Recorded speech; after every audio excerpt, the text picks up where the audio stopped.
भारतीय भाषाएं हमारी संस्कृति की धरोहर है। हिंदी दिवस के मौके पर बोले गृह मंत्री अमित शाह। नमस्कार, आप देख रहे हैं लोकायुक्त न्यूज। मैं हूं आपके साथ पलक शर्मा। आइए नजर डालते हैं खबर की ओर। हिंदी दिवस के अवसर पर केंद्रीय गृह मंत्री अमित शाह ने देशवासियों को संबोधित किया। उन्होंने इस दौरान हिंदी भाषा के महत्व को समझाया। स्वतंत्रता आंदोलन और स्वतंत्रता प्राप्ति के बाद हिंदी के महत्व को देखते हुए संविधान निर्माताओं ने 14 सितंबर 1949 के दिन हिंदी को देश की राष्ट्रभाषा के तौर पर स्वीकार किया था। गृह मंत्री ने कहा कि देश की मौलिक और सृजनात्मक अभिव्यक्ति को सही मायनों में अपनी राष्ट्रभाषा में ही की जा सकती है। हिंदी दिवस के अवसर पर अमित शाह ने राष्ट्रभाषा हिंदी को परिभाषित करते हुए बताया कि दुनिया की सबसे बड़े लोकतंत्र की भाषाओं की विविधता को एकता के सूत्र में पिरोने का नाम हिंदी है। उन्होंने कहा, भारत वर्षों से ही विविध भाषाओं का देश रहा और हिंदी को एक जनतांत्रिक भाषा के रूप में माना जाता है।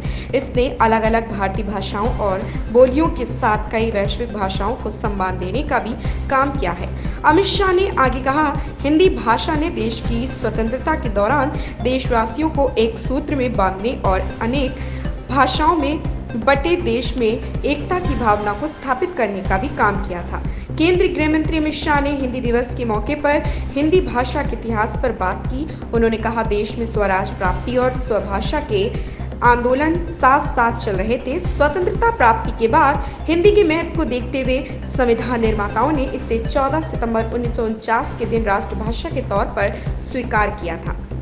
उन्होंने आगे कहा, हमारी सभी भारतीय भाषाएं और बोलियां हमारी संस्कृति धरोहर है और हमें इसे लेकर चलना है। हिंदी की किसी भी भाषा ना कभी स्पर्धा थी और ना ही कभी होगी। हमारी सभी भाषाओं को सशक्त करने से एक सशक्त राष्ट्र बनेगा और मुझे यकीन है कि हिंदी सभी भाषाओं को सशक्त बनाने का काम करेगी। अमित शाह ने बताया कि भारत ने संयुक्त राष्ट्र में भी हिंदी भाषा के प्रयोग को बढ़ावा दिया है। उन्होंने कहा कि इस वर्ष तीसरा अखिल भारतीय राज्यसभा सम्मेलन का आयोजन पुणे में किया जाएगा। प्रधानमंत्री नरेंद्र मोदी ने भी हिंदी दिवस के मौके पर देशवासियों को बधाई दी।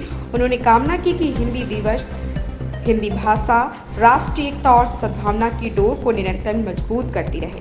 पीएम मोदी ने सोशल मीडिया प्लेटफॉर्म एक्स पर पोस्ट करते हुए कहा, मेरे सभी परिवारजनों को हिंदी दिवस की शुभकामनाएं। मेरी यह कामना है कि हिंदी में भाषा राष्ट्रीय एकता और सद्भावना की डोर को निरंतर मजबूत करती रहेगी। साल 1949 में आज ही के दिन हिंदी भाषा को राष्ट्रभाषा घोषित किया गया था, जिसके बाद से हर साल 14 सितंबर को हिंदी दिवस के रूप में मनाया है।